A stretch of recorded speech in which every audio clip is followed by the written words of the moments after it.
Anime Euphoria. When I say anime Euphoria, I'm talking about the Kendrick Lamar diss track. I'm gonna name certain anime topics, and you're gonna talk about anime that you hate the way that they've done these specific topics. Protagonist. I hate... Low-key, I do kind of hate Deku. Love interest. I hate the Sasuke Sakura love story thing. Sasuke did not like Sakura. You cannot convince me of that. Pacing. I hate One Piece's pacing. Not gonna lie. I will stand on One Piece being one of the greatest anime and manga of all time, but the pacing is so bad. Fan service. I hate how the girl fans of JJK turn every fight scene into like this, oh my god, like why doesn't he grab my hair like that? I'm like, bro, that's not even what was going on, bro. Like, he's beating him up. Like, it's like, oh my gosh, like, can he grab me? I'm like, bro. Like the Nanami, like when he's fighting like that. I'm like, bro. Yo, what's up, guys? Welcome to episode 160 of Keeping It 9000. On today's episode, we had Derron from the Brunch Bros. Yo, it was a great episode. Yeah, this episode was fire. We touched base on so many things. We touched base on Hunter x Hunter is coming back. My Hero is back. We also just went through a whole bunch of different anime topics. We went through Otaku, where we touched base on anime Euphoria. I'm talking about the Kendrick song. We touched base on what Derron does not like when it comes to anime. Don't like.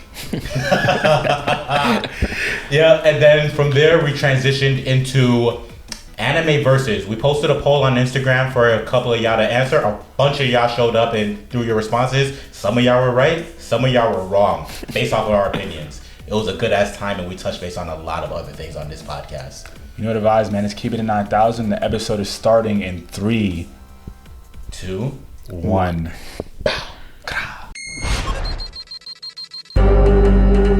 It's over 9,000!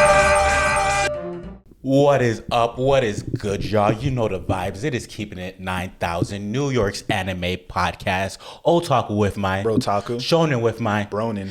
Anime conversations from a NYCPOV. P-O-V. You heard it. Let's get it. Yo, so on this episode, we got a very special guest. We have a co-founder of the Brunch Bros, an entrepreneur, Yes, sir. and a writer of not one, but 2 books. We got Derron Payne on the podcast. Welcome, bro. Welcome. Appreciate it. Yes, bro. How you feeling? How's your day going? Oh, it's going well. Just happy to be here. Nice. Welcome, Love it, bro. All right, so we're just gonna kick it off into like regular anime conversation fashion, bro. So we want to know what your anime journey is. So what animes like started you off becoming an anime fan? So I started with Naruto. yeah. Naruto was like the first anime that I like watched like straight through in totality. I like I've seen like the Dragon Ball Z episodes like here and there on Toonami and stuff like that. But when I really like locked in, I was probably like 9 or 10 Naruto, and that's when I started. I want to get the manga, all that. I was like, that's what really started me off. Yeah. Nice. Yeah. So Naruto, who are your top 3 characters in that right now? Shikamaru was always my favorite character. Okay. I loved him. Calculated. Yeah. He's like, I don't know, his character, like they like paint him as like this super lazy guy, right? But like it's super clear that like he cares so much about other people though. Yeah. Like it's like, yo, I'm lazy, but like your lives are in my hands, so I'm gonna give it all that I can. So like I always like that a lot. I'm gonna leave the main character out. I think that's a cop-out answer. True. Yeah, it's a little bit of a cop-out. Jiraiya. Love Jiraiya.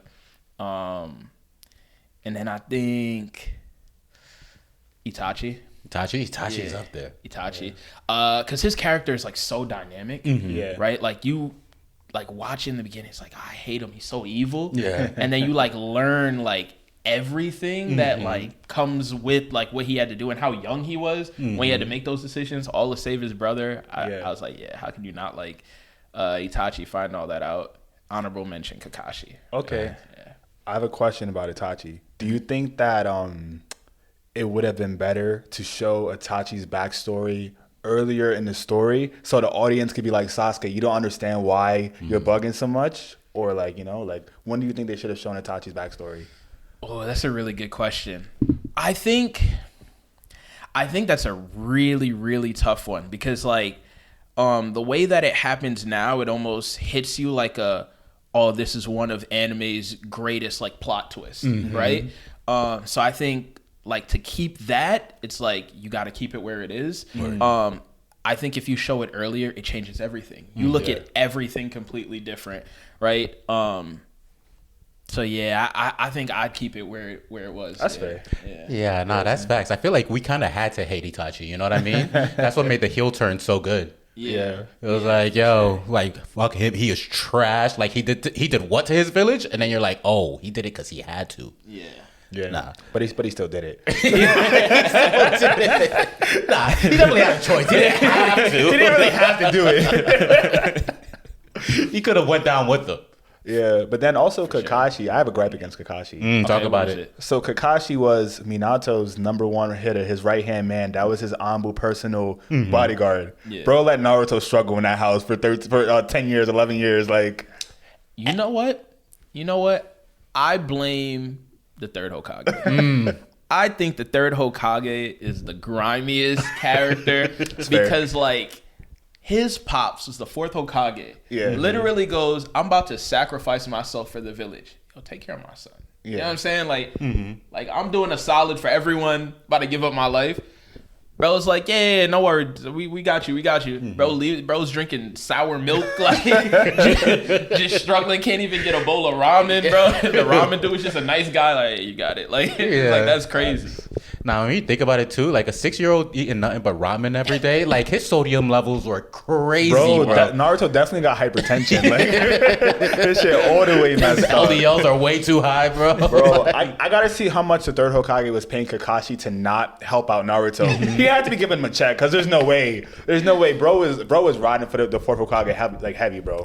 Nah, when you really think about it too, like Naruto became like under Kakashi's team, right? Yeah. Kakashi still didn't look out for him. What? Because them checks was coming in, bro. He still wasn't looking out for him. How he gonna afford his make-out paradise? Like, that man was literally only paying attention to Sasuke the whole entire time. Sasuke, right? Like, what? Facts. You know when Kakashi started paying attention to Naruto though? When Jiraiya came back. He was like, hold up. Oh, you know the Rasengan? Your godfather is the author of my favorite book. Nah. What's up, Naruto? Yo, let me teach you your full-time Rasengan. I got you, bro. Light work.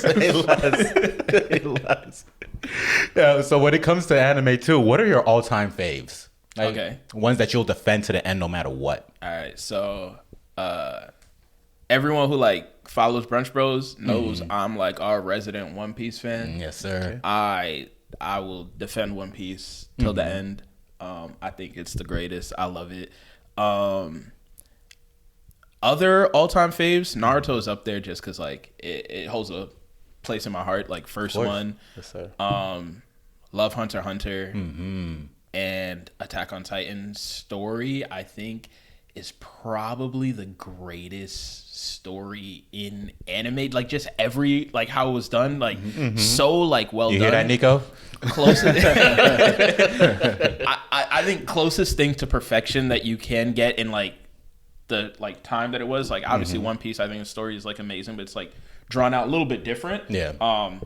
Over 20 years, but I think Attack on Titan was done so well. Like so yeah. So that's my those are my top. Okay. Top anime. So bro, you're a black anime fan. Yeah. What was it like growing up as a black anime fan? Okay, so this is a really, really great question. This is kind of like how I became a fan of RDC.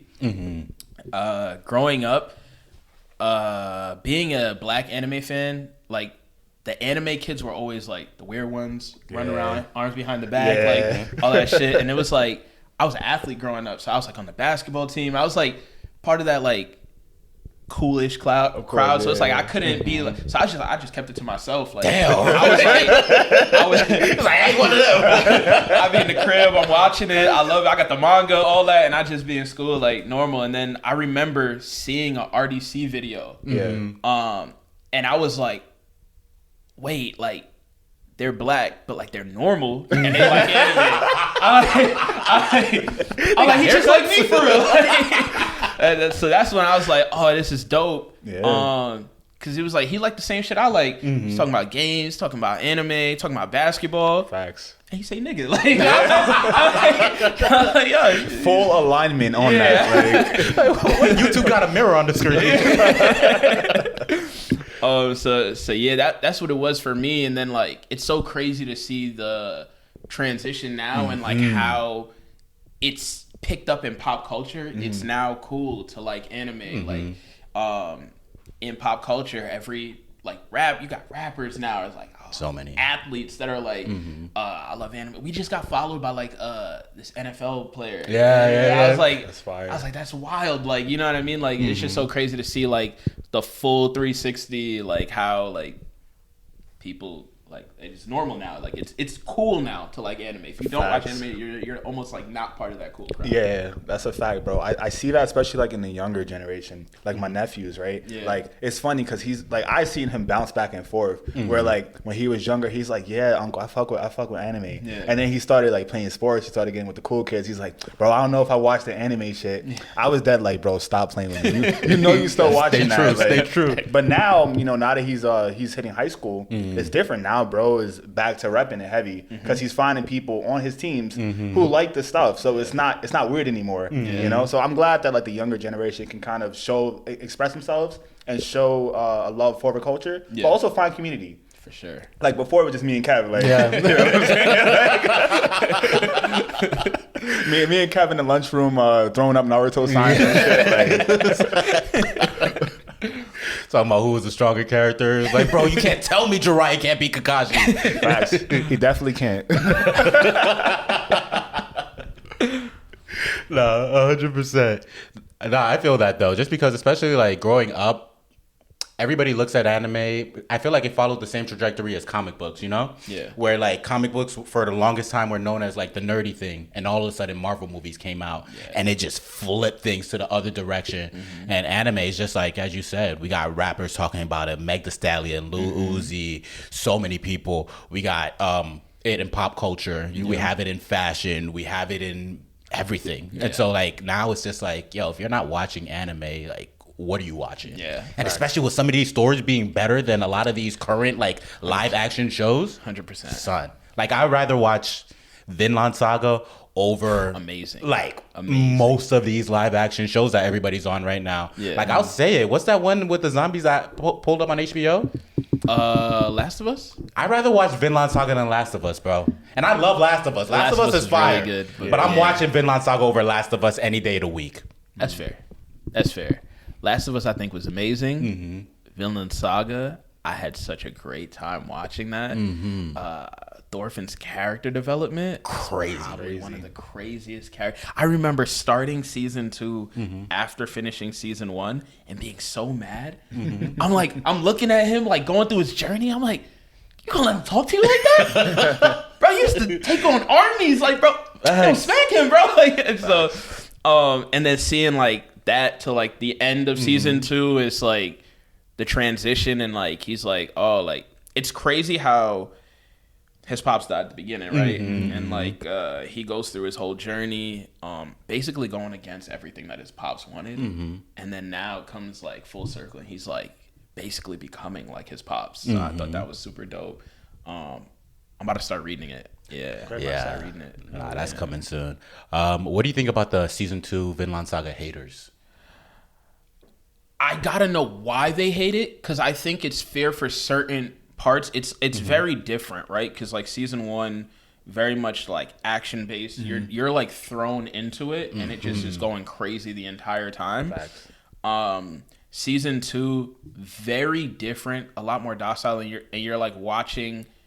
It's more of like watching his emotional journey, and like he kind of like, without trying to give any spoilers, like just loses himself. You know what I mean? So it's like, it almost, there couldn't be that action that you saw in the first one in order for his character development to be so great. Yeah, he'd have to stay the same exact person, which was not good for him. Exactly. So it's very very different. But I'd say to the haters, definitely give it a chance and look at it in a different light, because I think it's still great. I enjoyed season 1 more, but season 2 is still really good. Yeah. Facts. Last question for this segment. What anime are in your current rotation? Right now, I'm actually rewatching Naruto. Hell yeah. Where are you at currently? I am right after right when they send the search party with Shikamaru, Naruto, Choji, Oh, Sound Neji. 5. Yeah, to go out there. So that's where I'm at right now. What else is in my rotation? I'm about to start. I didn't finish Mob Psycho. Okay. So I'm about to pick that back up. Mob Psycho's good. Yeah, I keep hearing that, so I'm like, I gotta watch it.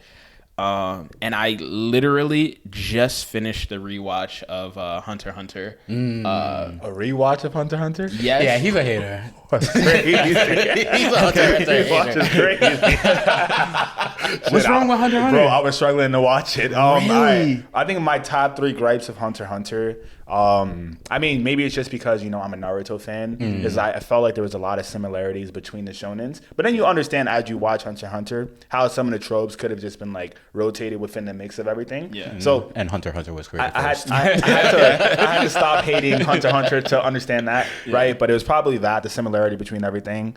2, I don't know, when it comes to like the power system and like the world itself, it's not very interesting to me. Yeah. As a fan of other like fantasy based animes, I think that it's not that. I mean, it's creative, but it's not like that wild. Like the wildest thing to me was like the ant arc. Okay. Like the Chimera ant arc. I was like, oh, this is crazy cool. But then you I don't want to give away spoilers. That's spoilers for another series. But number 3, there's not a character that I am impressed by. Like there's no character that I'm like, I want to be them. Yeah. As an anime fan, except for Kite, I fucked with Kite. Okay. But we all know what happened to Kite. Yeah. They did him dirty. I actually did drop a tear for Kite because I was tight that they did him like that. But other than that, yeah, I don't know. It just didn't hook me. But I respect Togashi. You know, I like his work. Yeah. I love Yu Yu Hakusho. I love what he did for like the power systems. Yeah. That was creative. Yeah. That went crazy. I think that overall they do have the most intricate power system. But JJK is catching up. But JJK is catching up in the way that bro got to re-explain it every single time because people don't understand what's going on. So complicated. But Yeah. who did JJK learn from though? Hey, he learned from Togashi. You don't get yeah. cursed energy if you don't got Nen. Fair. All right, that's fair. I'll give you that. Yeah, that's fair. Fair. That is fair. But yeah, I don't know. I don't hate it, but I don't love it. Okay, Yeah. that's fair. I did the rewatch because I want to read the rest of it.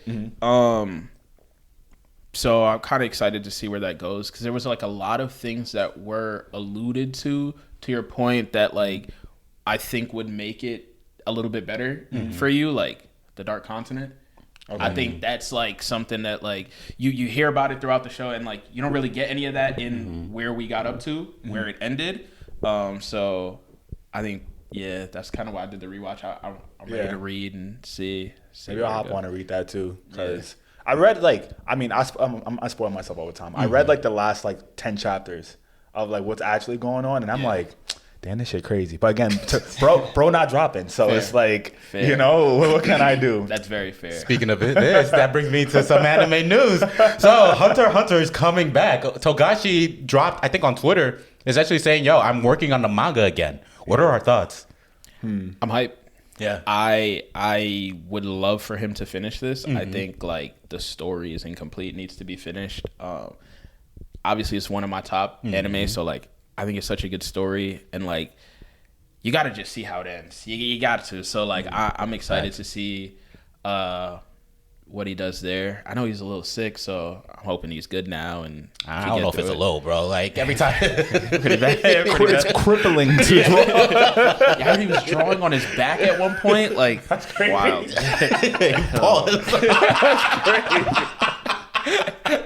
I don't know why I heard drawing on his back, but I pictured him the other way, like feet in the air, kind of like sketching out, like, okay, what is going to do today?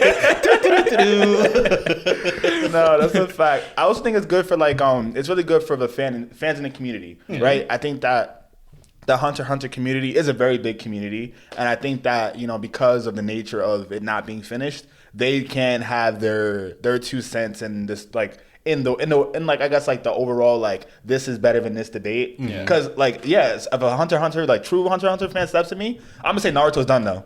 You know, give me something. You know what I'm saying? So drops the mic. What else can you say? Bro, the author's sick, bro. The author's healthy. Exactly. So I'm excited for that, and I also think that like it's a very impactful show to the anime community. So we need that. Like, I will give money. I'll pay money to help support his employees or his treatments. I don't know what he needs. Like, nah, that's a fact. I feel like once Akira passed, they were on his ass. Like, bro, we ain't gonna wait forever. Yeah. Like, manga dying every day, fam. You better get on your back and on your knees, whatever it takes. Nah, bro saw the Yu-Gi-Oh guy die. He was like, oh, hold up. Akira died? Nah. Coming for me. But is there a part of y'all that's like, he gonna come back, but he gonna like go away again? Because he's done this like what, 2 times already? Yeah. I don't know. I think it really is just gonna depend on his health. And if he can do it. He did. So I know a few months ago it came out that he told a few people how it ends. He gave like 3 different endings depending on like, I believe, crowd reaction to how the chapters are going. So I believe that no matter what, it will get finished at some point. But I really hope that he's the one that gets to complete it. Yeah. So.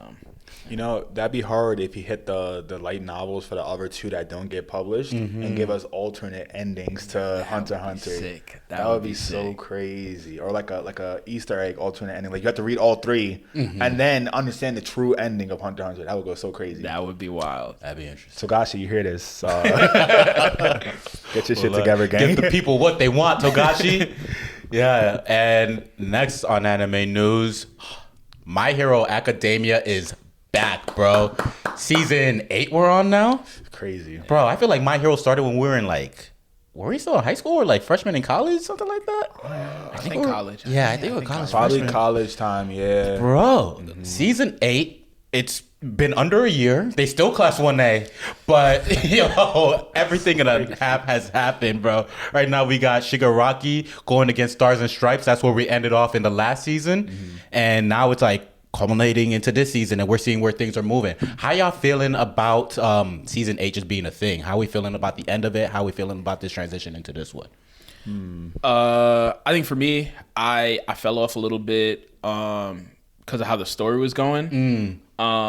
So I didn't even get to the last season. Like I didn't watch the last season. Really? Yeah. So you don't know what happened? I don't know what happened. I only saw like right at the end of the season before that. Like, oh damn, bro, you jumped off the wrong time. Shit started going crazy.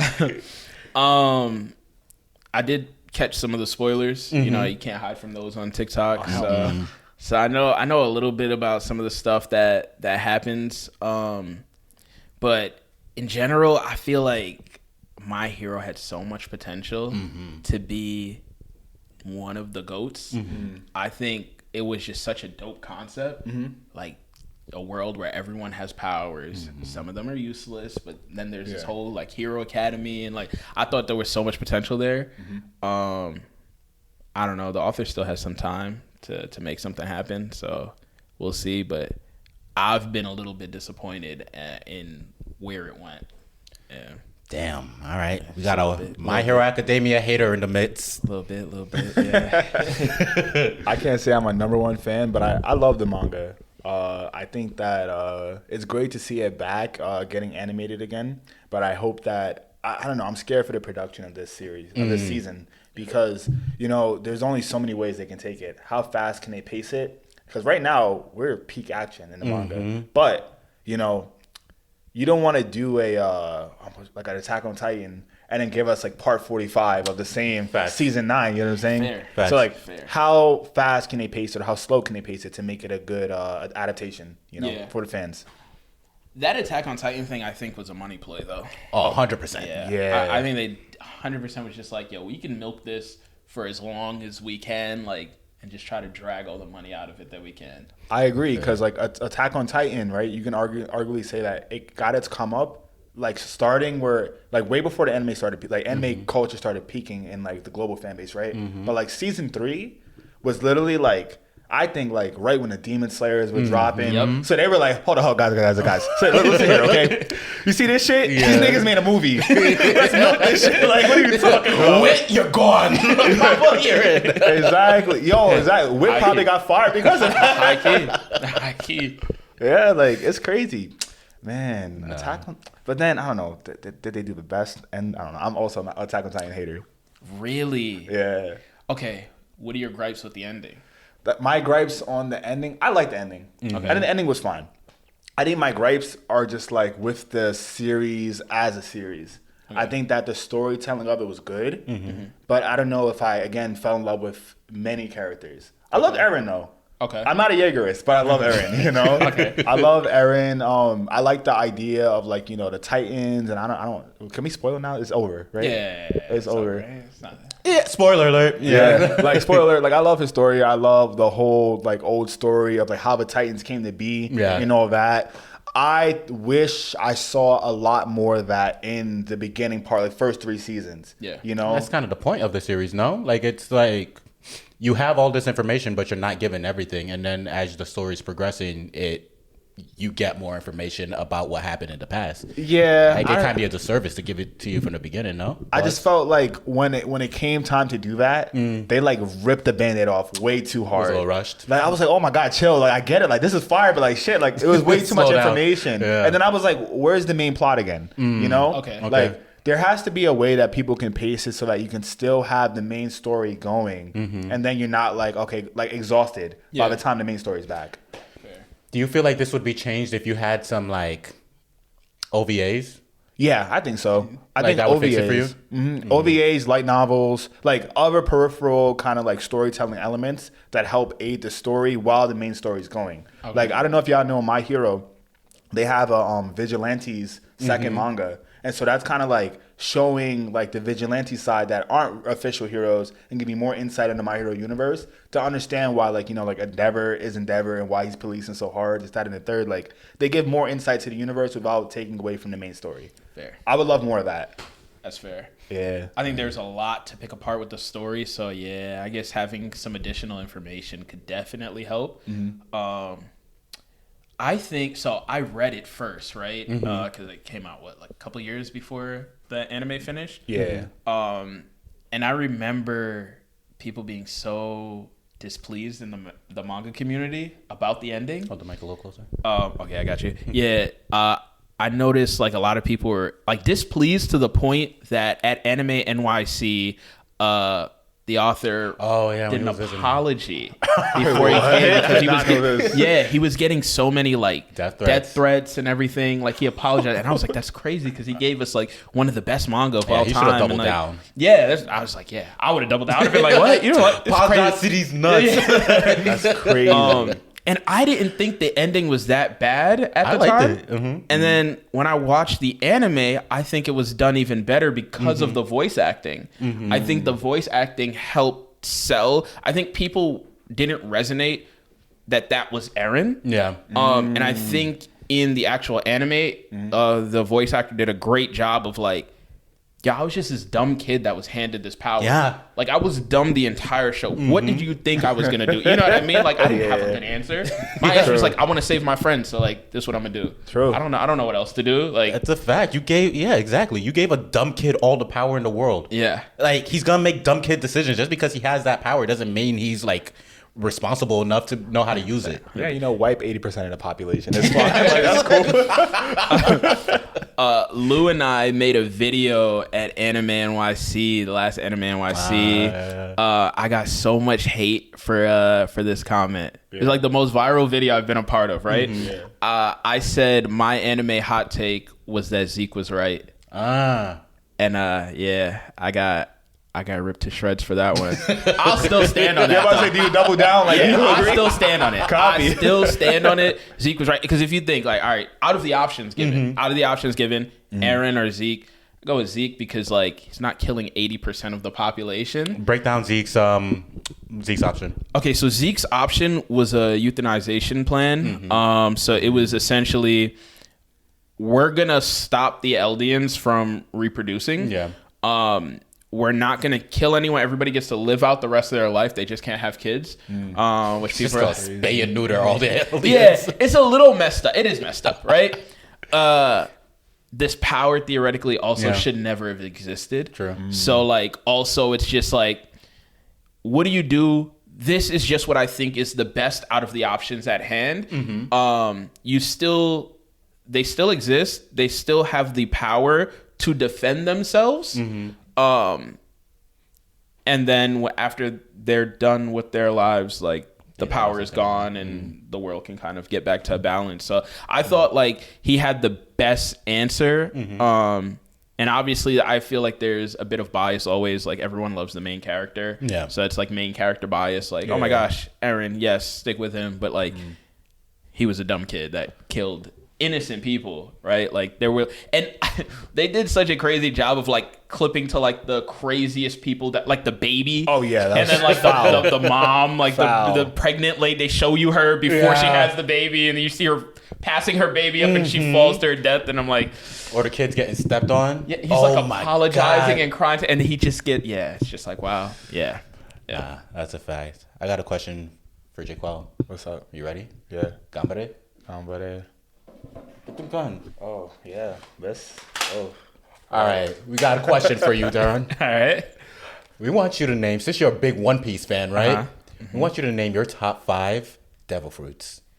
Okay. Well, I don't want to give a spoiler, but Luffy's fruit. If you're not caught up, well, you should be caught up by now. The anime is caught up. Yeah. Nika, I think that's one of them. The light fruit. That fruit is Kizaru's? Kizaru's that fruit shit goes crazy. That joint is fire. You better point that gun like you mean it. He's spit right now. Whitebeard's fruit goes insane. It's crazy. Blackbeard's fruit is that I hate dark fruit. I hate him. I hate him as a character, but that fruit is absolutely crazy. And Law's fruit. Law's fruit? Law's fruit is a cheat code. Bro, it's kind of broken. How you got a fruit that does like 17 things? That don't make no sense. It literally can do everything. Literally can do everything. Now, what are your top 5 fruits that you hate? This is a tough. There's like so many like useless fruits. A chopper's fruit, the human fruit. Yeah. What the fuck? You just turned a reindeer to like you can talk now. He's like such a useless fruit. Turn a reindeer to a doctor. That's kind of fire. I mean, it didn't turn him into a doctor. He became a doctor when he got human attributes. Okay, yeah, I guess. Yeah. But that's because he like grew up with the doctor. Like, exactly. I guess, yeah. That's but bro, is that just a reindeer? Literally, he's a mutant blue nose reindeer. That's so crazy. What are some other? There's so many like useless, random ass useless ones. Random, like where it's like it's not even worth the trade off. Sorry to cut you off, but it's like you lose the ability to swim, and now you can make butter whenever you want. Yeah, like the candle dude. Yeah, it's just like there's a useful scene where he like turns like into like the key or whatever to unlock Ace's like handcuffs, but it's like, bro, is that really even going to be able to like turn if you think about it? Like it's literally candle wax. But would you say that Ace's fruit is useless? Because then you have like who's the guy who killed him again? He's the lead in the Marines. Yeah, I know you're talking about Akainu. Yeah. So it's like you have the flame fruit, right? I think that's what it's called. Yeah, it's cool. But then you got Akainu's lava fruit, and it's just like this nigga just one up me in every single category. So he said my bitches is whack. Run back, put a hole through me. Like. So what's crazy is I thought he had one of the most fire fruits in the beginning, and I thought all those is like, how do you beat those? Right? They're like cheat codes, like smoker, like all that. I thought they were cheat codes. Yeah. And then Logia? Logia, I think were cheat codes, and then we're introduced to hockey. Yeah. And it's like, well, they're fucking useless now. Like I thought they were the best, and now it's like it's stupid. Like I could counteract with hockey. So yeah, I think like it was cool until we got hockey, because now that it's like your devil fruit doesn't even matter as much. What matters more is like how much hockey you have. Yeah. Because like that's where the real strength is, and like how strong you can be in the fight. Because that's why you have people like Garp. like Garp, who's like insane, Hockey right? master, And then Shanks. Yeah. Shanks, his whole crew has no devil fruit. Yeah, that's crazy. That's so crazy. Not giving any spoilers, just saying if you're caught up in the manga, it looks a little crazy now that Shanks' whole crew has no devil fruit. It's a little theories going about what's gonna happen in the One Piece world. So I'm excited for that. Yeah, I'm definitely excited for that. Nah, I feel that. I used to be a One Piece hater for the longest, but I'm catching up. I'm on Wano right now, and I'm liking it. I definitely have my gripes, but I'm liking the series. Fair. It's dope. Crazy. So it's one of my top, right? I only watched One Piece for the first time during the pandemic. Really? Yep. Oh. Yeah. The entire time before that, I was on the hater stuff. My roommate in college, he was always like, yo, watch it, you like it? I'm like, nah, bro, I don't have time. I think the time was like 800 something episodes, 900. I was like, nah, I don't got the time, whatever, blah, blah, I'm not doing it. Then the pandemic came. I was like, I got some time on my hands. So I started it, and then I was like, I love it. I think, though, with how bad the pacing is, like, it's one of those things you have to binge watch. That's like, a fact. It's beautiful. Watching it week to week is awful, though. But binge is amazing. That's why I'm glad I waited this long, because I would not have survived 4 years of Wano, bro. Yeah. Wano took 4 years to finish. It's 208 episodes. Yeah. That's crazy. That is crazy. Yeah, it's wild. There's whole animes that finished within that time. Yep. Yeah. Wano is an anime. One Piece. Wano. It's insane, dude. No, it's crazy. We're moving on a little bit. We're going to move on to Derron. You've done a bunch of things. You've written a couple of books, actually, haven't you? Yeah. Could you break that down? Like, what got you into book writing? Like, what are the books that you've written, and where can people find them? Yeah, so the first book I wrote is called The Art of the Pivot. I wrote that one when I was in college, actually. It got published the summer before my senior year. Oh, true. How I got into it was a class at Georgetown, an entrepreneurial class called Launching the Venture, which was essentially supposed to be a class where you create a startup and all that, right? The professor was frustrated that no one was actually like leaving with real startups. They would just do it, create this thing for the grade, and didn't leave with anything tangible. So he said, screw it, y'all are gonna write books. And I was like, huh? What do you mean? You can't write books. So, you know, he kind of like pushed us to do it. Your final grade was based on having like a first round draft of a manuscript. And I feel like at that point, you have a first round draft, you might as well edit it, finish it, right? Cooking, So it was crazy to see it kind of completed. I was writing it, just writing stories, putting them together, figuring out what I wanted the reader to get out of it. And essentially that book is like to help people navigate going through big changes in their lives. For me, it was like basketball. Basketball was like my entire life. And then I think transferring to Georgetown was like this change where it's like, obviously I can't play at Georgetown. So I had like other schools that were recruiting me, D3. And it was like, do I end my basketball career here? I did this my entire life. Or do I, you know, go? I had like an academic scholarship to go to Georgetown. So I chose Georgetown, and that was tough, but like one of the best decisions I made. So that's what I kind of wrote about and stuff like that. And when I got the first round draft of the manuscript done, I was like, yeah, I'm finishing this. I got to get it done. I thought it would be so cool. That's fire. After getting it done, it was like this, you learn so much about yourself throughout the process. It's like, I could really sit down and like take on a big project and finish it. That was like the biggest thing, which made it a lot easier for me when I decided to take on the second book. Which that one's called The Unorthodox Creator, How to Survive and Thrive in the Digital World. That one was when I started working after college. The pandemic and everything hit, and I noticed a lot of trends happening. Everybody was like trending, like going online, like creators were getting huge, like creating like careers for themselves. The online shit for real. Like, it was kind of crazy. It went wild. And I had the confidence from my first book that I was like, oh, I could do another one. So I started writing. I also had this like, when I started working after school, I'd always been working on something entrepreneurial. It was the book when I was in college. I also worked on a startup when I was in college.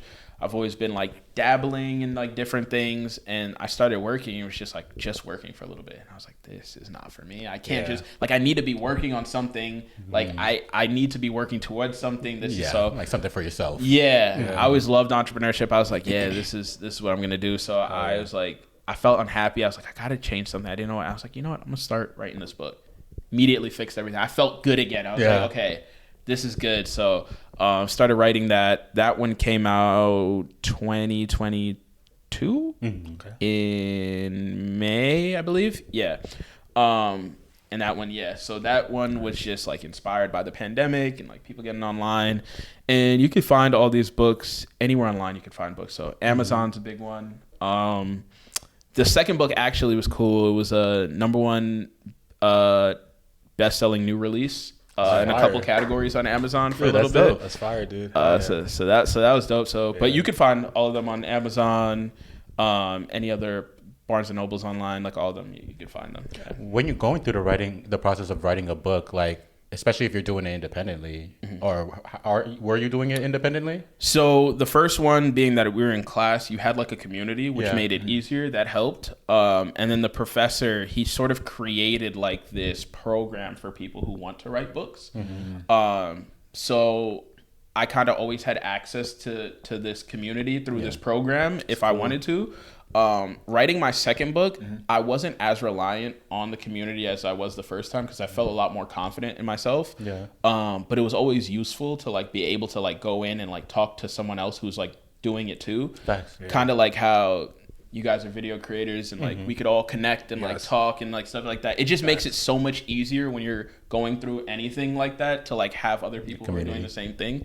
So it's given me an idea where I kind of want to create a community for creators. Something to come soon. Yeah, that's fire. How do you think that? So let's talk about basketball a little bit and like how you live your life. Like what do you think you've learned from basketball to help you like pivot into like adulting in the real life and entrepreneurship? Like, so the biggest thing is the discipline.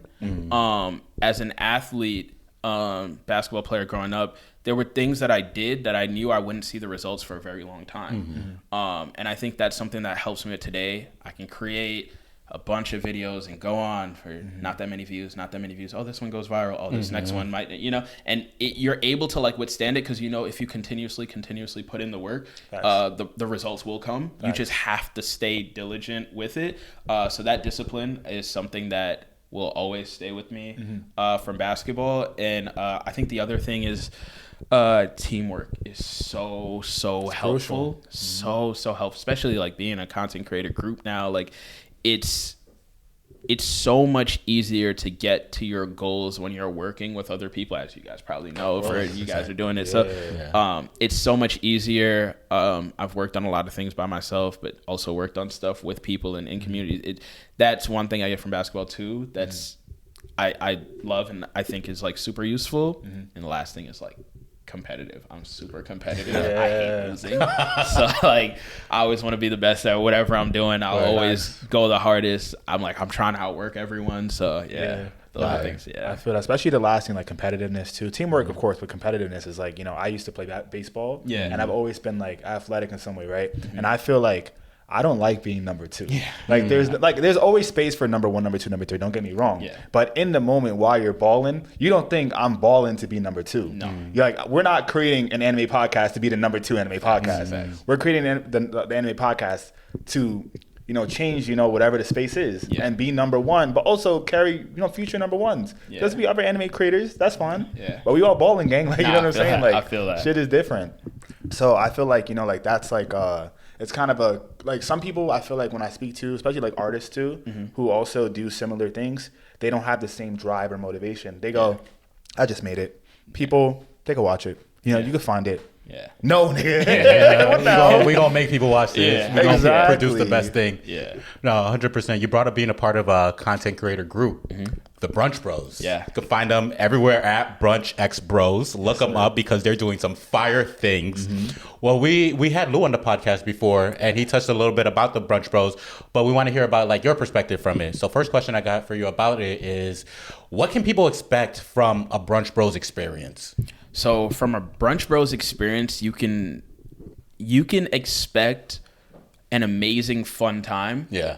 We kind of wanted to curate a vibe where people are just super comfortable expressing and talking about this topic that like kind of helped create or mold us into the people that we are. So it's anime. We love anime. We've always loved anime. And we're like, yo, how can we curate this thing where like people are having these fun conversations about like different things. And we're like, we really think about the questions that we're going to ask that could really like push conversation and like just make it more exciting, but really get people into like kind of like this nostalgic feel that they got when they started with it. That's fire. But we also start with like a brunch and like, you know, just so people can like drunk. eat, you know, drink a little bit, get a little bit more comfortable. Yeah, no, it's a great idea. So it like makes people a little bit more comfortable. They're not thinking about the cameras in front of them. It's just like, I'm just here talking with my friends about like anime, something that we all love, you know. So that's kind of what we tried to curate, and we're kind of moving into a space where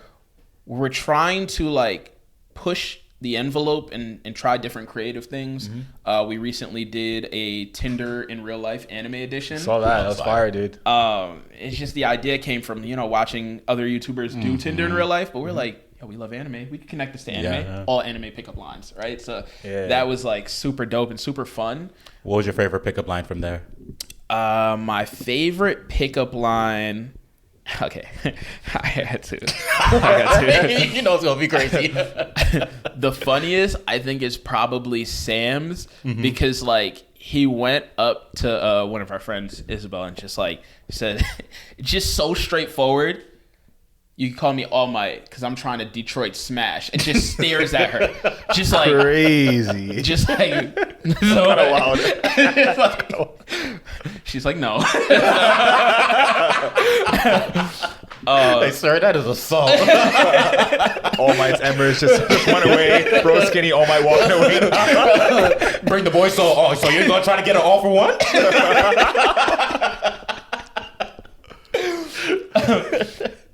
And then Lou had one as a One Piece one, where it's just like, it's super drawn out, but I thought it was so funny because he basically got like the yes in the beginning. And he's like, no, I'm not done. You're gonna listen to this whole thing that I wrote. Okay, you're gonna listen to this whole thing. The chopper one, right? Yeah. So I thought those were my two favorite ones for sure. Yeah. Nah, that's fire. What's some of the most memorable Brunch Bros moments for you?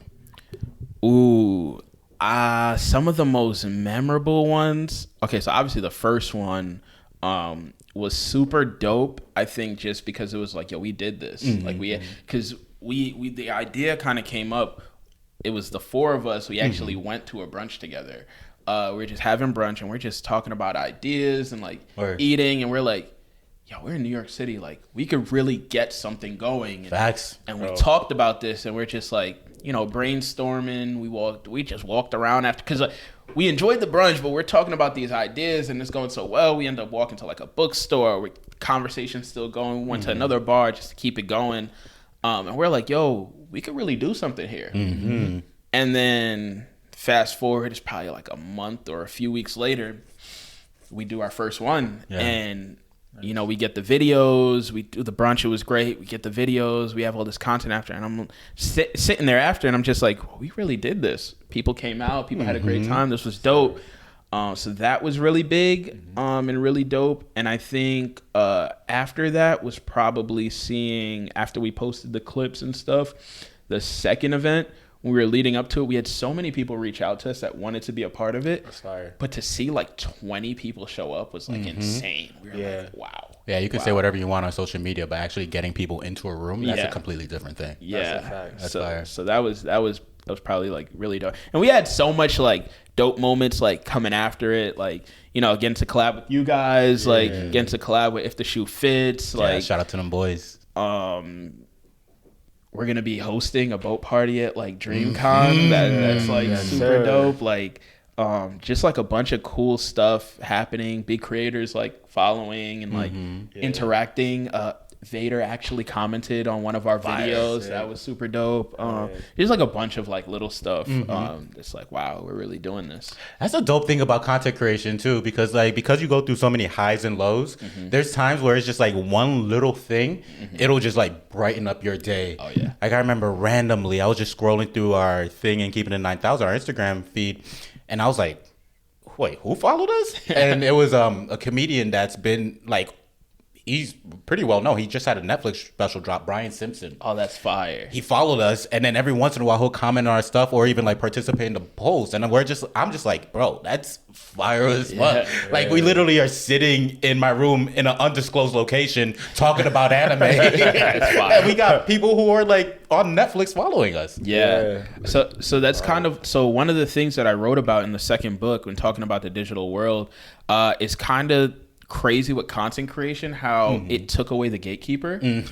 Anyone could create anything now, right? Like you're making content, and like these big celebrities that we once thought were like untouchable, It's so far away, are now like interacting and connecting, right? So it's like it makes the world feel like a lot like closer, but also like there are no boundaries. Anyone can take this wherever they want, as long as they put in the work and like actually do it, right? So I thought that's super dope about content creation. And that's a major fact too, is like, you know, you look at the transition in industries, right? It is like, you know, your favorite celebrity has to be a content creator now. There's no way that you can reach audiences otherwise. You have to reach them at home. You have to reach them in their ears, on the screen. Like, you know, like there's so many different ways that you can use content creation to reach an audience and truly get the most out of the community. Like, it's so fire. But I got another question for you, bro.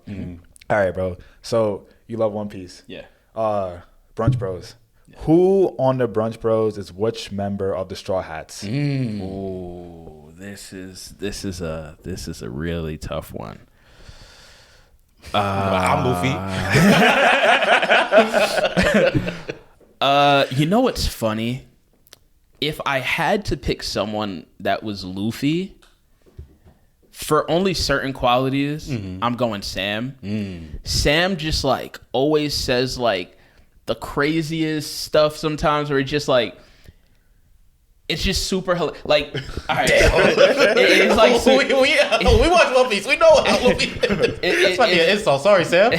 No, I love Sam though. But Sam, like, if you interact with Sam all the time, he's like the funniest person. Yeah.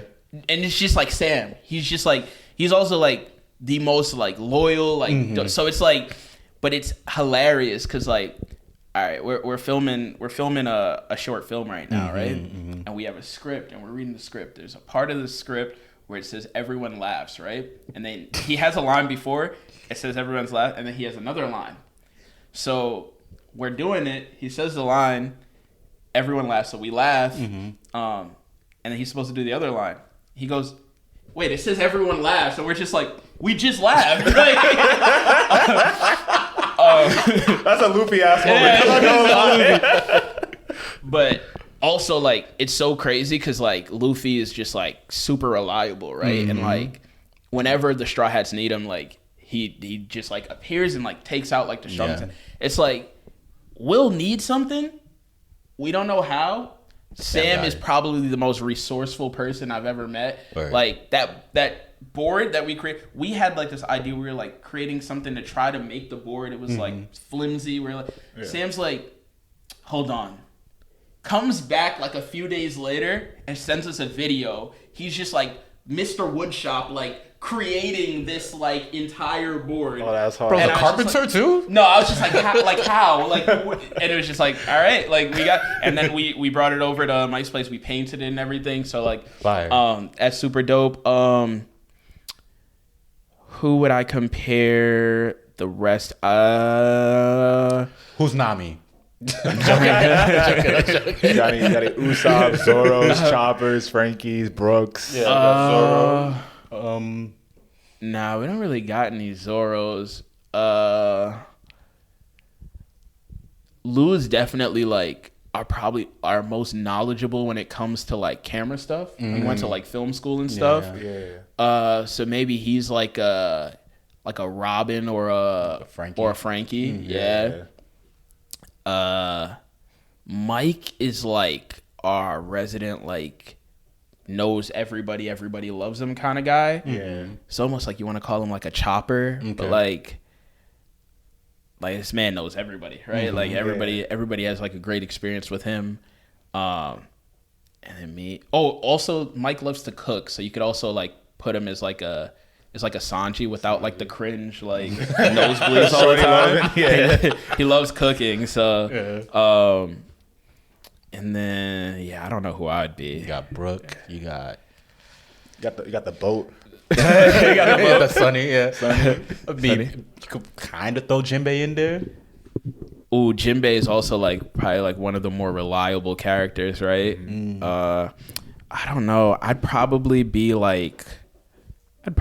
consider myself like a Robin too. Okay. Like I just like I studied like the algorithm stuff when I was writing the book, so I just like know like certain stuff about that, and like that's I guess something like that. That's hard.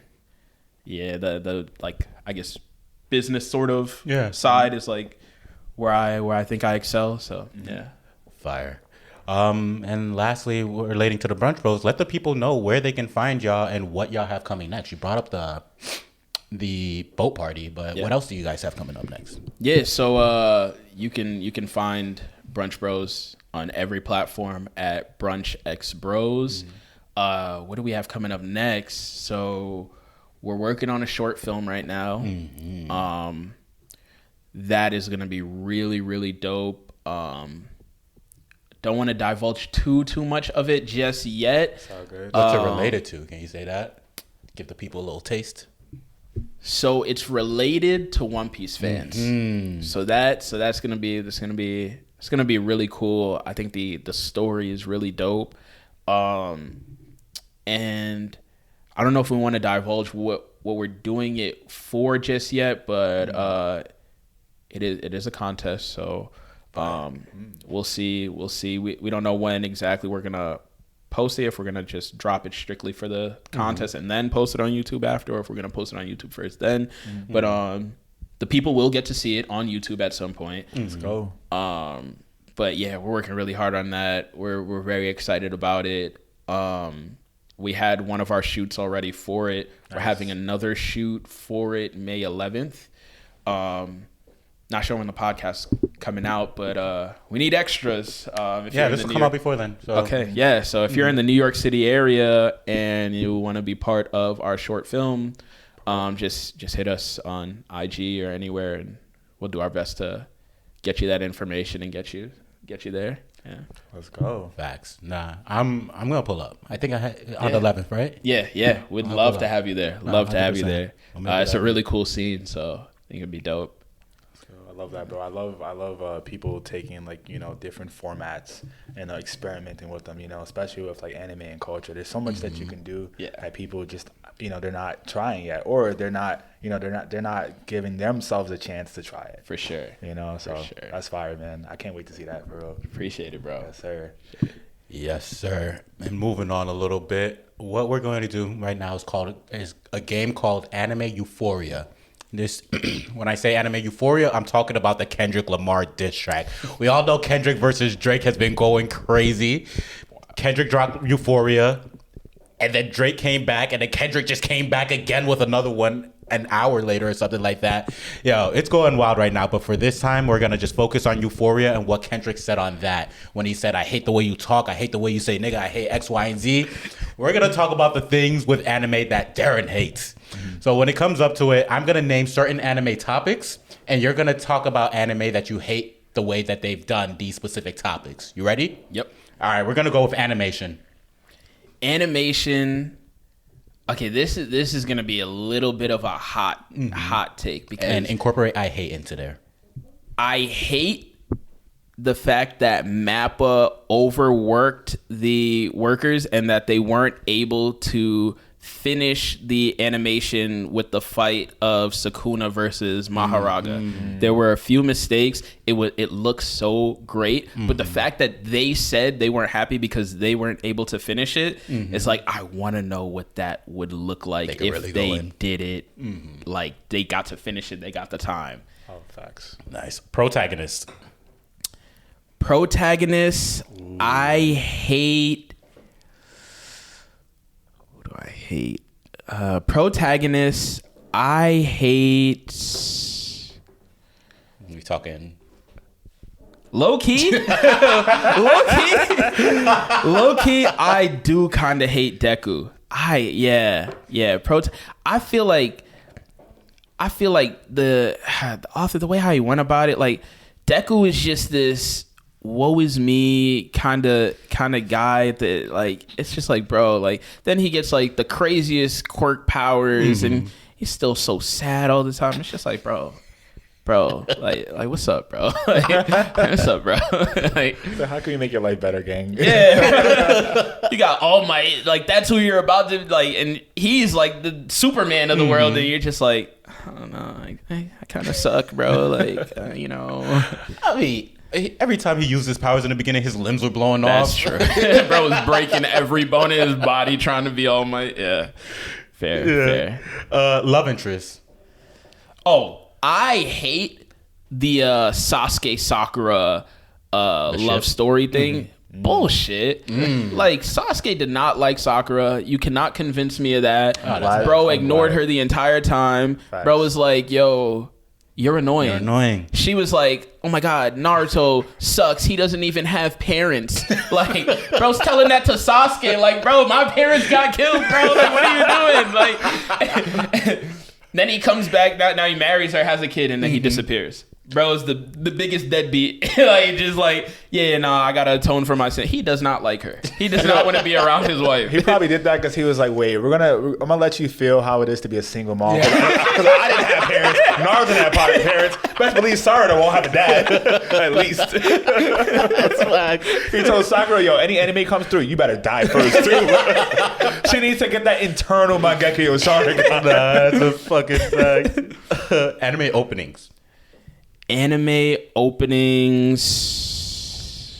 You can throw this way whichever way you want. Anime that has horrendous opening, or specific anime opening that you hate. Anime openings that I hate. I hate the okay. You know what I hate? I hate the One Piece. So it's not the like general opening song, but I hate that they have like the little title clip before, like right after that, and they always give like the biggest spoiler. They'll be like, One Piece today, Ace dies, and you're like, bro, what the fuck? Like what? Like, why am I even watching? At some point, I was just like, all right, I'm gonna skip 5 seconds, like right after the song, like. I hate that. No, I know exactly what you're talking about. When it's just like the thing, and then it's like, do. Yeah. Luffy gets fucked up by Kaido. Yeah. It's like, damn, bro, I was going to watch that. Powers or power systems? Power systems. I would, is this I hate still? Okay, I don't hate power systems. I prefer power systems over powers. I hate useless powers. I hate so One Piece, for example, has like a lot of useless powers. My Hero has a lot of useless powers too, but I feel like it fits the vibe of the world where it's like everybody gets a quirk, but not everybody can be a superhero. So I like that.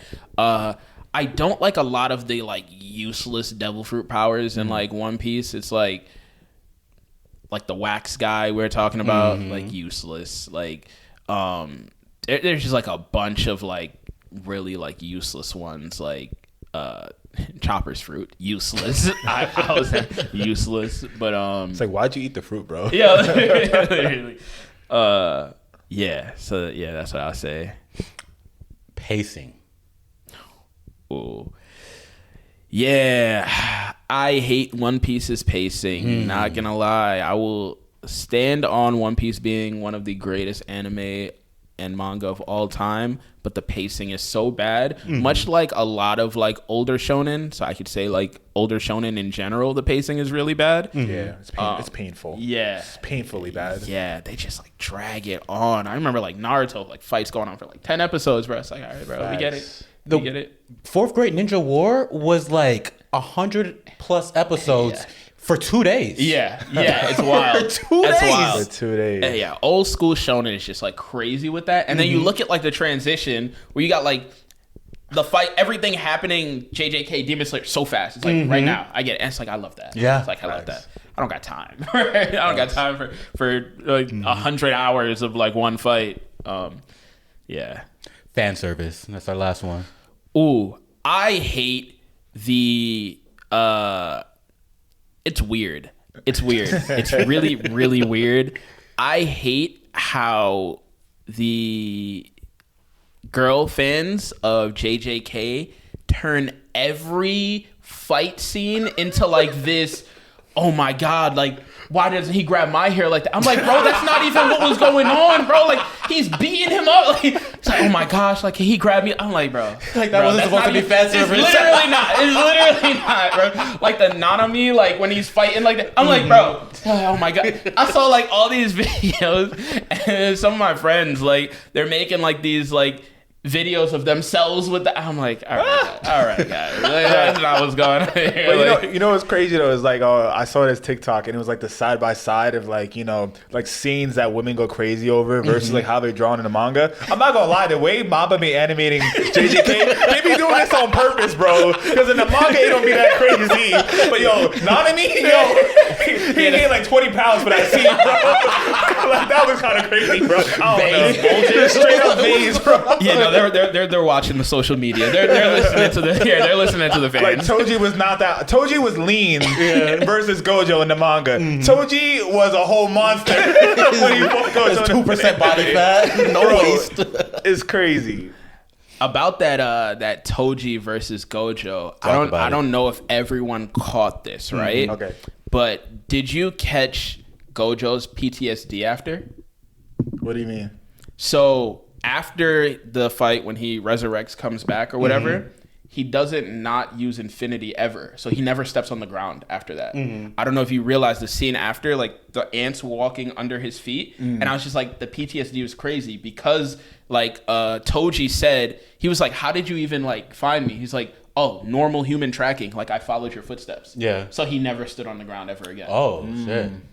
I was like, that's wild. That man messed up Gojo for life. I was like, I'm never stepping on the ground again. Always using infinity. That's some crazy PTSD because bro's taking care of his son. He's like, yeah, I gotta look at this nigga every day.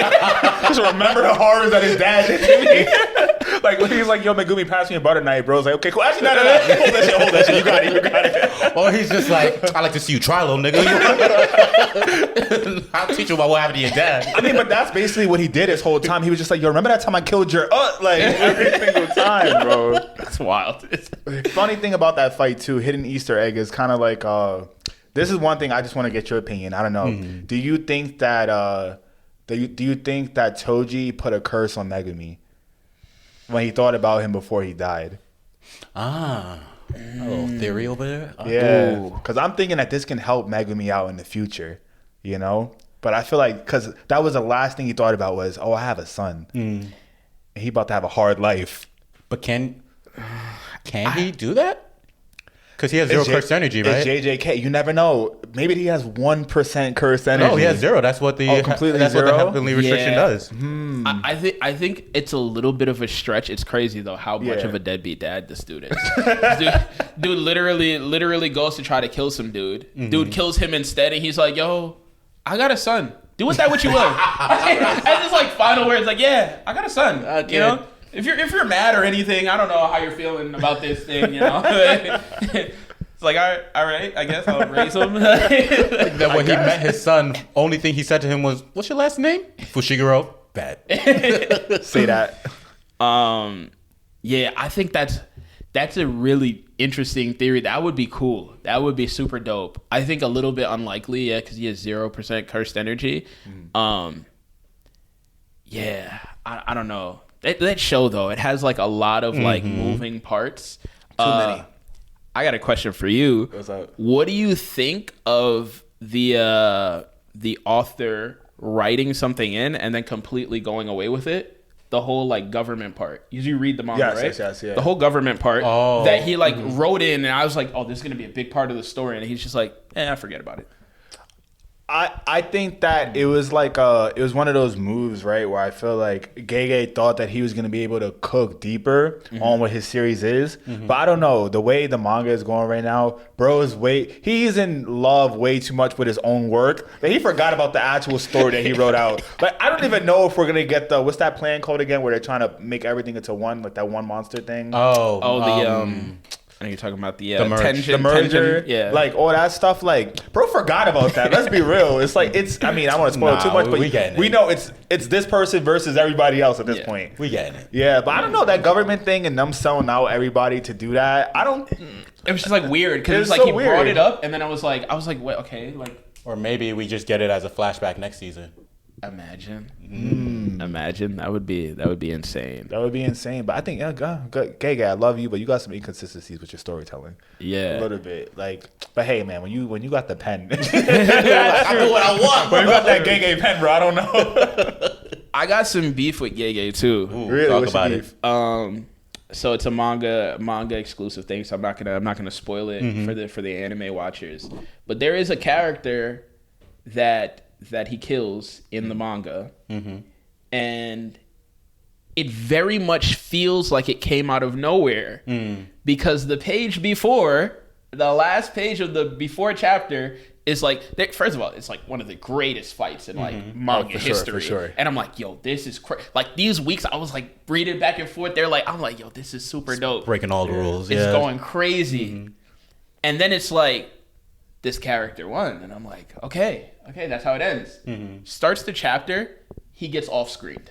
And I'm like, what the fuck? Yeah. You off-screen after like one of the greatest fights, and it's like, oh yeah, bro. Like, and then in the chapter that it's like, oh yeah, by the way, all that shit you're reading, he wasn't even trying. Like, I'm like, what? Yes, bro. What? That part right there, I was like, yo, bro, come on, what the hell? What? Are you kidding me, bro? I was like, he's just that real. Yeah, it's just that real. It's like, you thought your man. I don't want to even give it away. Yeah, that's gonna be a crazy animated fight, and that one scene.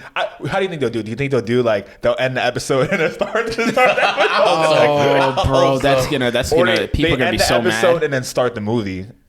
Ooh. Make people wait even longer. Like, low key, people. I don't think people are gonna like it. I think it's really gonna depend on how they animate it. I think they could maybe like fit the like, I don't know, because they off screen it, then they kind of explain it a little bit. Like, I think it's how they put the explanation in. Maybe can make up for it. But like, I really was not happy with them off screen in that after one of the greatest fights. Like, I was like, it's kind of sad. Yeah, I hear you. Moving on a little bit though. This portion of the episode is called Anime Versus. So for those who follow us on Instagram, Keeping It 9000 on Instagram and everywhere else, we put up a couple of polls. On these polls, we had these anime characters from the same worlds versus one another. We got your response on what it is, and now we're going to talk about what we think it is. So this is Anime Versus. For the first one, we had Katakuri versus Doflamingo, both from One Piece. We had 60% of y'all vote for Katakuri, and 40% of y'all vote for Doflamingo. I'm just going to start it off. I'm surprised 40% of people voted for Doflamingo. Same. I'm just going to say that. Yeah. Katakuri, it's no contest. Yeah, Katakuri's he's clipping Dofi. Dofi's out of there. His hockey, his observation. Yeah, his observation hockey is like too elite. I think Dofi, I mean, he's just gonna see everything beforehand. The thing about Katakuri is he's a glass cannon, so he can't really take hits. When you look at that fight between him and Luffy, Luffy got hit so many times. Katakuri got hit like what, 9 times? Yeah. So it's like he can't really take hits, but I don't think Dofi, one, is fast enough, nor do I think, I think because he's not fast enough, I don't think any of his hits will actually connect, and Katakuri just gets him out of there. Yeah. Nah. All right, what you think, J. Paul? Man, I voted for Doflamingo. You did. I definitely did. But to be honest, guys, again, I'm not super well versed in One Piece. So, like, you know, I've skipped around. My manga's knowledge starts in Wano and goes from there. You know what I'm saying? So let's be real. Do I really have an opinion on this? No. Let's be real. What I will say about Dofi, though, I think he is such a well-written Better villain. character. Such a great character. And I love Katakuri because I love his principles. Katakuri stays strong to his principles. Like, bro stabbed himself because he was like, no, I want a fair fight, bro. Don't be cheating. Oh, that's crazy. So that was, I was like, I have so much respect for Katakuri after that. Yeah. Dofi, though, his story runs deep. Like, when you see his backstory, and it's like, he is such a interesting character. He definitely is like a sociopath of some sort. For like, sure. It's like crazy. Since a child. Yeah, since a kid. But like when you see the shit that happened to him too, it's like, I think a lot of people might go evil there, but like it's just like he's a well written character. Facts. And I would love to see him back in the story. And I think he will end up back in the story. I don't want to give anything away, but I do have some theories of like where he might end up. Okay. Yeah. Okay. I think there's a new form crew running around that he might end up with. Interesting. So crew of losers. Yeah, I was just thinking that the crew of niggas who got their ass beat by Luffy. Started off, we got a what's his name? Buggy, number one, Smoker. Crocodile, all of them. Smoker is so sad, man. Because when you see him get introduced, it's like this badass character. I'm like, Luffy can't even fight him because this is before we know about hockey. I'm like, bro, this is impossible. Yeah. Like, he's just like OP. Comes to the New World and just gets his ass beat every single time you see him. To the point where it's like, yo, bro, when he's like, yo, Law, a criminal, help me. I was like, nah, bro, you lost all respect. You sure you're a captain? Yeah. See, that couldn't have been Akainu. He would have been like, nah, bro, the side of justice, I don't care if I'm getting my ass beat, bro. I'm killing everybody. I'll what it takes, bro. You have a little girl, bring I don't that care. golden transponder serum right here, right now. Facts. And Crocodile, because you brought him up, I think the only gripe that I have, aside from pacing with One Piece, is I don't think that fight should have happened with Luffy and Crocodile so early. I think they made Crocodile look way weaker than he actually is, because you see what he does after that, and it's like, oh my god, Crocodile's kind of tough. Yeah. But he gets clipped by Luffy pre-hockey, bro fights him like the most goofy way possible. He's like, I'm gonna drink a bunch of water. Now I'm a water tank. Like, bro, what type of... And he beats him. I'm like, this is stupid. It was only stupid when I saw that he got reintroduced into the story. Bro tried to fight like Whitebeard and all that. I'm like, oh, he's kind of tough. Yeah. So it's like I was like, yeah. Nah, I agree. Crocodile's definitely. He's an interesting character. There's a bunch of like theories behind him too. So many. Which is like it's pretty cool when you start getting into it. But next two characters, these characters are from Naruto. We got Sage Mode Kabuto versus Killer Bee with Samehada. So Sage Mode Kabuto, we had 33% of people voted for him, and 67% of people voted for Killer Bee with Samehada. Jaquel, what are your thoughts? Killer Bee, baby. Really? Yes, Killer Bee with Samehada. Why? Okay, so so Sage Mode Kabuto, let's talk about how he got fucking double teamed and smoked by fucking Sasuke and Itachi, right? Guess who gave Sasuke to work? Killer Bee. Yep. So Killer Bee plus Samehada against Kabuto. He's not. Nigga, that's two-tailed beast basically, bro. You're getting smoked. Like, it's over. I'm not gonna talk. I got something for you, but let's have Derron. So I got two things to that, right? Yeah. Because I want to choose Killer Bee too. Yeah. And I'm going to choose Killer Bee. I'm defending myself. I choose Killer Bee. I will say there's only one reason that Kabuto lost though. And it was due to Itachi's like eyes. Like, Izanami. You know, so like it's like he got stuck in that loop. Yeah. Killer Bee can't do that. So he's not affected by that. Does he still lose if that doesn't happen? I don't know. I'm riding with my boy Killer Bee though. You know what I'm saying? Black character. He be rapping. Yes, sir. So I'm rocking with him. I hear you. I hear both of y'all. And I support you have to throw the black. Make me look like the only coon. Pasty ass Kabuto about to beat a black character, right? Yeah, Kabuto. Nah, but all right, Sage Mode Kabuto, you gotta think. This man is always taking in nature energy and converting it into chakra. So whatever chakra Samehada steals, he can just bring it back. Like he's always in Sage Mode. One, that super durable. Super durable. Like anything that touches this man, he's either healing from it immediately because his medical ninjutsu is like, honestly, on par with Tsunade. On top of, and then behind that, bro literally has like all of the powers. He can do Edo Tensei, near perfect Edo Tensei, and bring back whoever he wants to fight as a support with him. He's just got mad shit. He has all the Sound 5's powers.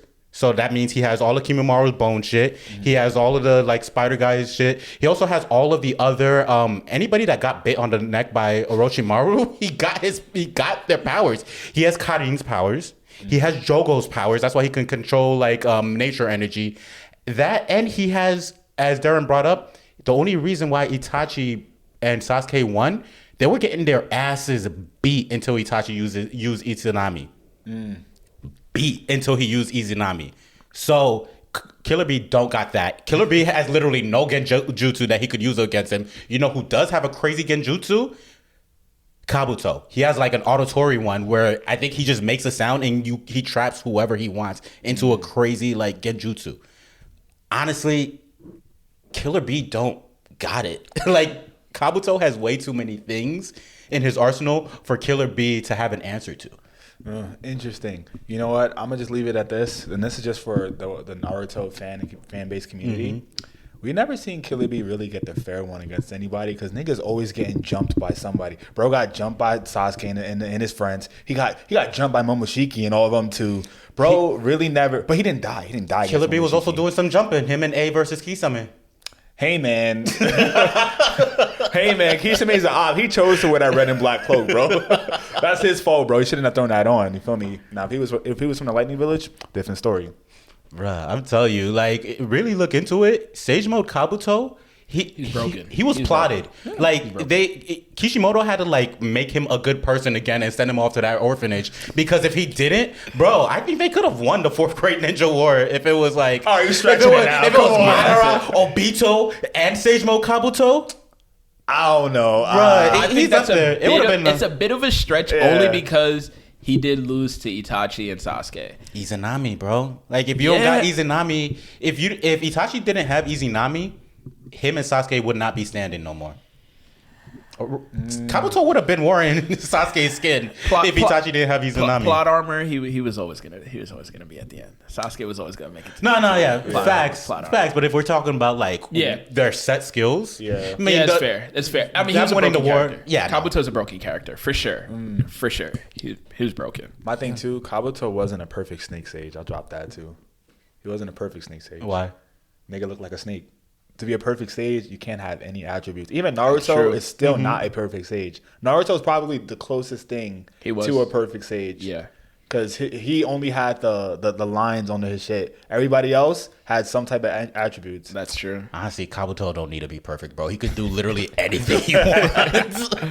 Well, the man could do literally anything. Even if you talking like tail beast bomb, the nigga can just dive into the ground and swim through it. He can change he can change the area of whatever he's touching. Yeah, nah, he's broken. Yeah, we sending all 5 Kage against this nigga. We're nuking him, bro. We're nuking Kabuto. That's how we stop him, clearly. Honestly, he is like the Shigaraki of the Naruto world. He literally is. And speaking of Shigaraki, the last poll was Prime All Might versus All For One Shigaraki. Prime All Might had 74% of the votes. All For One Shigaraki had 26% of the votes. What y'all thinking? Ooh, plot armor out of the way. I'm going Shigaraki. He's a broken character. He is a broken character. I mean, yeah. I'm gonna say I'm also agree with you. I like at first when we made the poll, I was thinking that All Might could have taken down Shigaraki because Prime All Might was straight up a killer, but Shigaraki's not for like All For One. I think that All For One, arguably, he's an evil nigga. Don't get me wrong, but Shigaraki is not evil in the same way. Like Shigaraki, if you get in his way, he's just taking you down because he has a mission. He just wants destruction. All For One was just a murderer. Like he killed for fun. You know what I'm saying? So I feel like if it was a fight between like a man with a mission and a man just trying to defend the world, I think Shigaraki would literally destroy the fuck out of All Might, bro. Also, Shigaraki is just a hard character to fight in general. Facts. Because you're fighting him with also trying to get him not to touch you. Exactly. Which is just like super hard, especially for a character like All Might, who's a very close combat fighter. Yeah. It's like, you got to go that entire fight with also trying to get him not to touch you, bro. Like, that's Facts. a little hard. Yeah. Yeah. No, that's a fact. And he's the most durable. Yeah. Like, if it's not hurting him, if it does hurt him, he's healing from it immediately. Like, I don't want to spoil it, but this past episode of My Hero, my man's got hit with something crazy. As soon as he was done getting hit with it, healed within seconds. Yeah. What's All Might doing to that? Yeah. He might be cooked. He might be cooked, And like you said, yeah, those long range attacks, bro. It's like All Might's only one long range attack is his like air blast, like All For One joints, right? How many times can you do that before Shigaraki's like, all right, bro, I'm just gonna get out the way.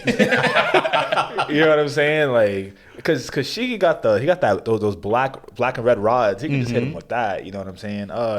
Goodbye, All For One. I mean, All Might. I'm sorry. Yeah. You're done. Yeah. It's tough. Like, but All Might is literally just strength. Yeah. Like, he's the pinnacle of strength, and it's whatever comes with that. Like, the super speed, being able to jump in the air and, like, just maneuver by just kicking and shit. But Shigaraki just has, again, he's another character with too much in his arsenal to compete with. Yeah.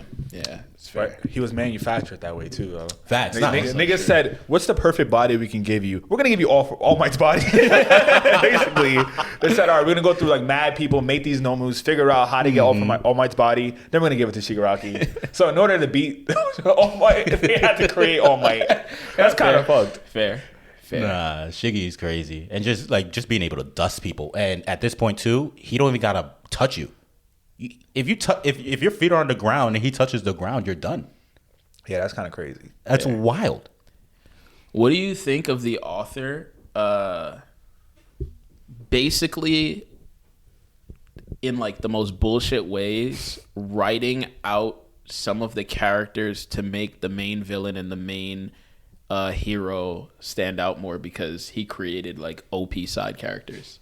Break that down a little bit. Some examples. So taking the power, okay, he brought Lemillion back, but when he got rid of Lemillion, it was kind of crazy because this was supposed to be the character and all that. And I was like, you're basically like, yo, this character, I made him a little bit too OP, so I kind of got to get rid of him in like a kind of bullshit way because the main character has to be the guy. And then when they had the, I don't remember his name, the other like villain who was like... Overhaul? Yes. I was like, OP villain. Yeah. Super OP. He's like, gotta get rid of him. Shigaraki's the main villain. Like, well, what did I do here? Why did I write this? That's facts. What did y'all think of that? I was like, bro, what we could have seen with them? Yeah, I think that Horikoshi likes to get ahead of himself too much. You know, like you said, like he is always thinking about, okay, cool, what's the next move? Fuck, I already wrote 3 of the next moves. So what do? I can't take that back because it's already in the story. But I guess we'll just nerf it just to solve that problem so we can keep my story going.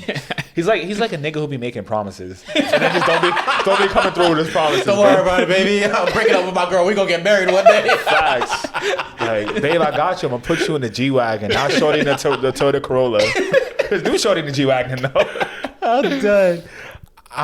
Personally, I don't mind it that much just because, like, especially, I feel like I got a lot of the strongest characters being the people to fight at the end in the past. And with My Hero, that doesn't necessarily need to be the case. Obviously, you have it with, like, the main cast, but everybody else on the side, it's like, okay, we could have gotten an Overhaul versus whoever, but I'm not here for Overhaul as the villain. I'm here for Shigaraki as the villain. So as long as like I feel like it's justified enough, then I'm chilling.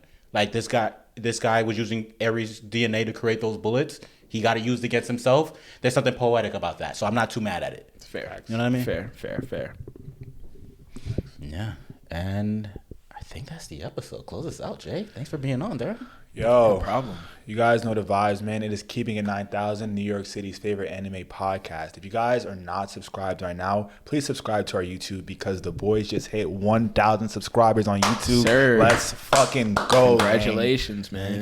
Thank you, bro. Literally as of this morning. Literally, bro. I woke up. I was like, last night. I think I was like, damn, we're at like 997. They're bugging. 1,000. Let's get it. But go like the video and go comment your favorite moment of the episode. If you guys are listening to this on audio platforms, please give us a like and a rating and let us know how we do so that we can also get bumped in the podcast categories because we are the #1 anime podcast in theory, but not on paper. So get our shit there. And if you enjoy the clips, please share our clips on social media, Instagram, TikTok, YouTube. Do that. Like, let your friends know you found some funny shit, relatable shit that you want people to chime in with. And yeah, join our Discord. That's where you can talk shit with your homies. We try to stay active in the Discord and just bring up, anime news, new topics, and other things. If you guys want to cook on anime spoilers and shit, come hit me up. And yeah, enough about us. Bro, where can they find you? You could find me at Derron Payne on IG, at Derron D Payne on Twitter or now X. And then Brunch Bros. So Brunch X Bros everywhere, at Brunch X Bros everywhere. Let them know what the books are called again.